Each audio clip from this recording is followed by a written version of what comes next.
If you're a small business owner looking to grow or expand your business, check out OnDeck Business Loans. OnDeck offers business loans online from $5,000 to $500,000, and their simple application process only takes 10 minutes. Unlike banks, they'll give you a decision quickly, and funding is as fast as one day. Get a free consultation with an OnDeck loan advisor. Visit ondeck.com/podcast. This is the Breakfast Leadership Podcast. Boundaries or burnout, you make the choice. Here's your host, Michael Levitt.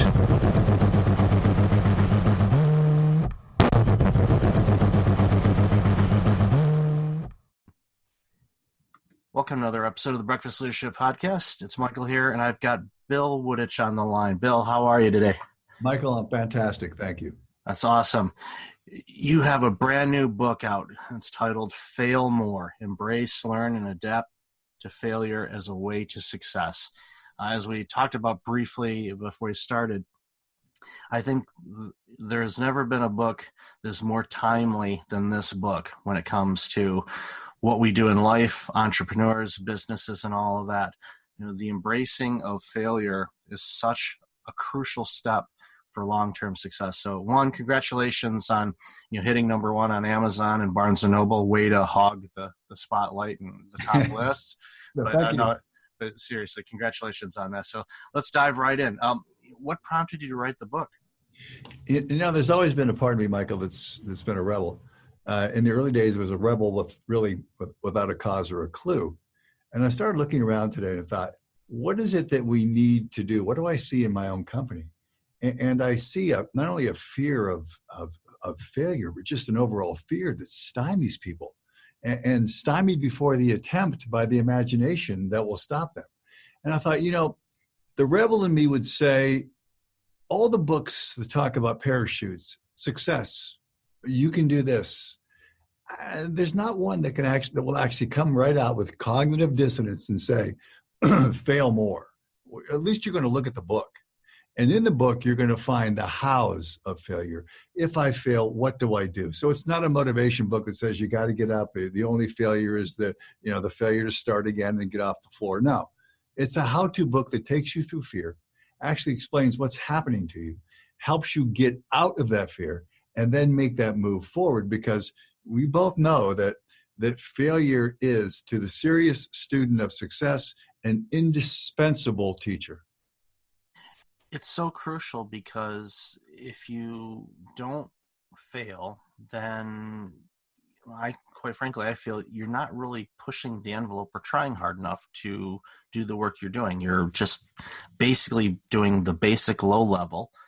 If people didn't embrace failure, then this technology that we're using right now wouldn't exist, or our smartphones, or the cars, you name it. Anything that we use in life was driven first by some failed attempts to create that product or service. And if those people didn't learn from those experiences, we wouldn't have what we have today. It's funny, you were saying that, I was thinking about the lights that are on. Think how many times Edison failed. And he was able to do what Churchill advised, and go from failure to failure without losing enthusiasm. And I think, as you said, I just want to segue on one thing. You look at it this way. There's a threshold of failure that you have to expect. And Elon Musk will tell you that he expects 90% failure in everything he does. He expects that. 10% is a bonus. It's an amazing thing, because we wouldn't have the things we have without people who have failed many, many, many times.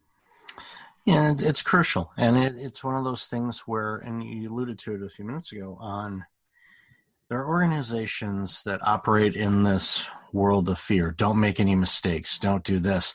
And what happens is people are bringing that baggage into everything that they do.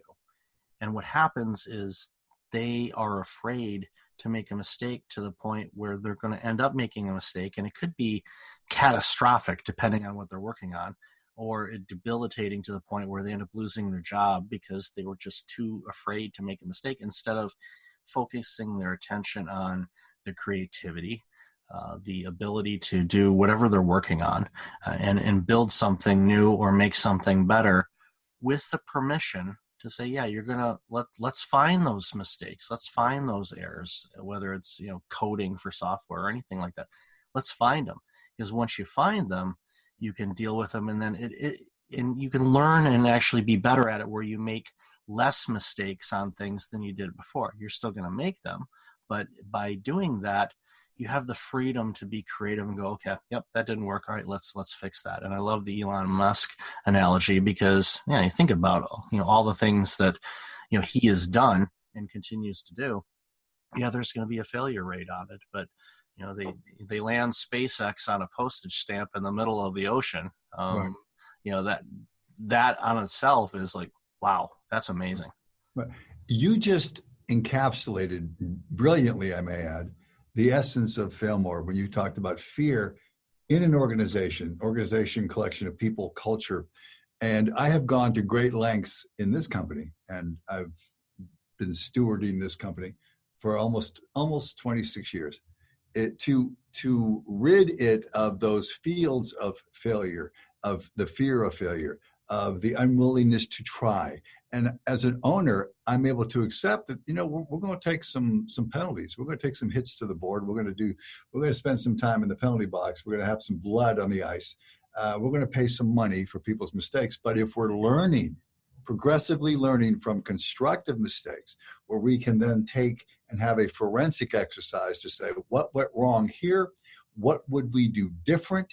We can apply that knowledge we have and make it better for the future. And I think, Michael, you're going to have bodies in a company, but you're not going to keep minds if you have a company that espouses a general, let's say, or embraces a culture that is, you can't make a mistake. You're going to just have bodies following rote form, and you'll have a bunch of myrmidons at the end of the day. Well, there was a stat that came out in December. Ceridian, a payroll and HR company, based out of Canada, but they're turning into global companies similar to ADP.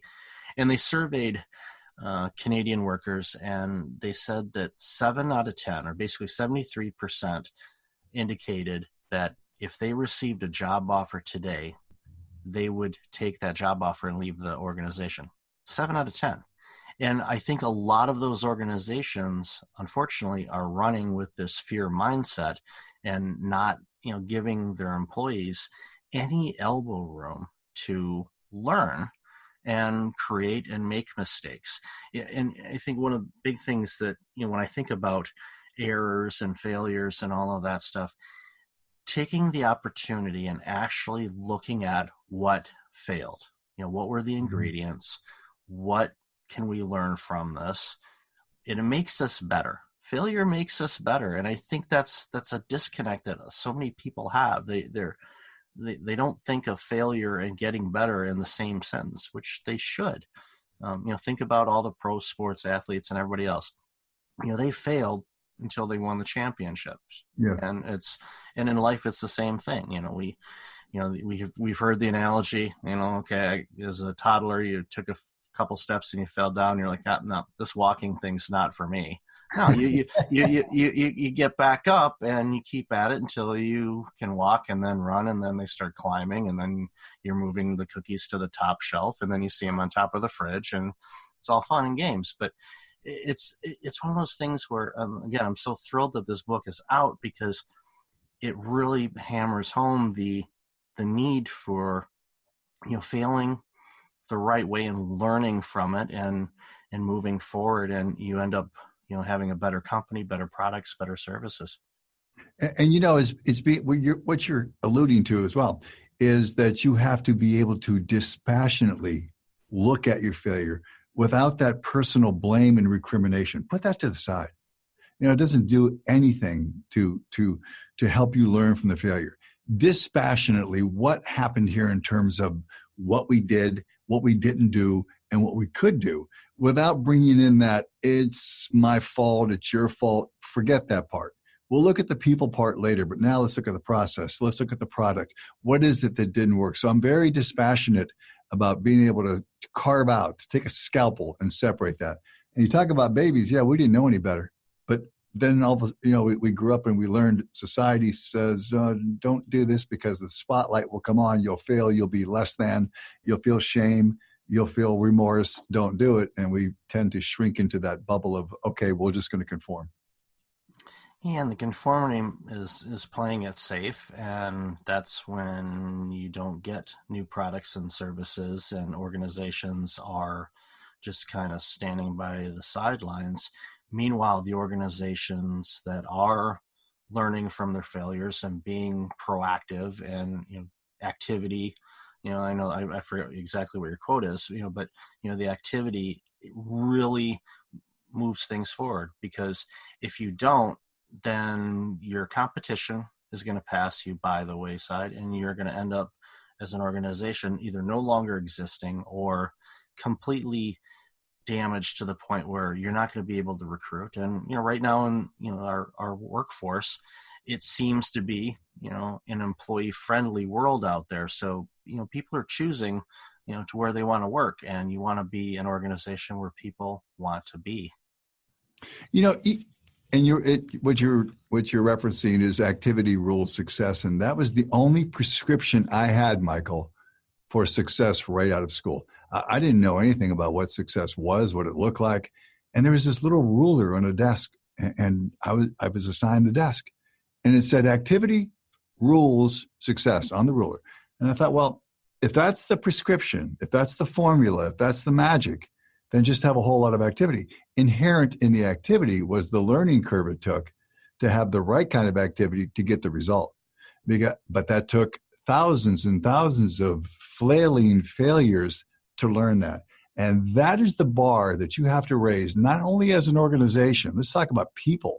If you want to be better as a person, to learn more, to grow more, to do more, to feel more, to affect more out there, you've got to learn how to fail intelligently, how to move forward, and how to assist others on their journey. There is no other bargain. Two sides of the same coin, success, failure. Pick it up, use it, understand they go hand in hand. So what do you do when you come up against an organization or an executive that isn't thinking failure is the right way to go about it? What are some things that you do to convince them and that organization that they're completely missing the boat by not embracing failure in its proper form? I think you have to seek a narrative within them and ask them the questions of what was it that you did to get to this point? And then there had to be some point where whether you call it failure, setback, stubbing your toe, coming up short. What was it? What was the crucible that really turned this into an opportunity that you were able to actually then engage in and exploit? And I think if you go back and ask enough questions, you can challenge them to say, yeah, there was this one point, but there was this one thing. And I think then you're dealing with someone, and I've seen this in organizations, who like to play it, as you call it, safe. Because you no longer want to risk your ego. You've accomplished some things. You no longer want to put yourself out there for rejection because there is this luster around you that you're successful. And that's the biggest hurdle I have, is taking people who have done something and then are content to sit on success, which is impossible because success is, as you know, is always under construction. You can't stand still. It's always going to move forward. And that's the biggest challenge I have, is to try to invoke a narrative within them that they remember at some point to get here, I had to do this. Maybe I didn't have as much at risk, but to get the reward, I had to risk something. So it's a process, and it really starts with a conversation. Yeah, it's the thing where people say, "Oh, I'm success. The business is going good. Okay, let's hit cruise control, and away we go." I'm surprised that there's organizations that still have that mindset, because we've seen in the last 10, 15 years, organizations that were top of their game are gone. Or I forget the stat, but I think in the 1960s, there's only 60 of the Fortune 500 organizations that existed in the mid 60s around today. So it means 440 organizations that were top 500 on the planet are gone. And I'm guessing many of those people went, hey, we're successful. And then, now look at them. They're gone. And it's amazing. A little bit of success leads to a whole lot of comfort and complacency. Excuse me. And complacency and comfort are the death knell for an achiever. And I want to say this because I know we'll run out of time before we can go through this. But I'm a reductionist. So I'm going to go back and say, what's the root cause? Why do we fear? Why do we avoid? What's the root cause? And there was a groundbreaking study done by Kahneman and Tversky, and they found that all human fears come down to two things: the fear of change and the fear of loss. And loss meaning whether it's money, whether it's prestige, we're shamed. We don't want to put ourselves out there and lose. We'd rather keep what we have instead of risking something to gain. And boy, mention the C word in a company and knees start to knock, and that's change. But those are the two most important things we must do: change and understand risk and not be as risk averse if we're ever going to grow. And that's what happens. People don't want to change and they fear loss.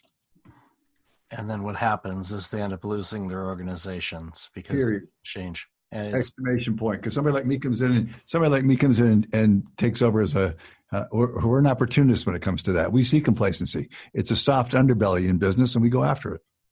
Yeah, it's spot on, and there's plenty to choose from out there. That's for sure. A lot of low-hanging fruit, right? Exactly. You don't need to be very tall to be able to reach it. You can leave the ladder at home. You can have the toddler grab it if you want to. It's so low. That's awesome. Bill, I've enjoyed this conversation, and again, congratulations on the book and all the awesome work that you're doing. Where can people find out more about you and the awesome stuff you're doing? You can find me at BillWooditch.com, and that's WOODITCH, BillWooditch.com, and at Bill Wooditch. Awesome. And I'll have all that information in the show notes. Bill, thanks again for being on the show. Really appreciate you. And again, congratulations on this groundbreaking book. It's going to change a lot of organizations, I hope. You know what? I've done a lot of interviews over the years, and I will tell you, you were outstanding. I appreciate talking to you. Well, thank you so much, Bill. Appreciate you. And until next time, everybody, be well. Hey, it's Michael again. Thank you for listening to the podcast. I really appreciate it. If you're like many people, you're dealing with some significant stress and possibly approaching burnout. I know how you feel. In 2009, my burnout led to a year of worst-case scenarios. I do not want that to happen to you. If you go to breakfastleadership.com, you can register for a free webinar on burnout prevention, as well as get a free checklist to have successful mornings. Start off each day the right way. Again, that's at breakfastleadership.com. Also, since you are a loyal podcast listener, I'm asking you to like, rate, and review my podcast on iTunes. I look at all the reviews and appreciate your comments, and it helps other potential listeners discover the content I have on the show. I appreciate you, and thanks again for listening.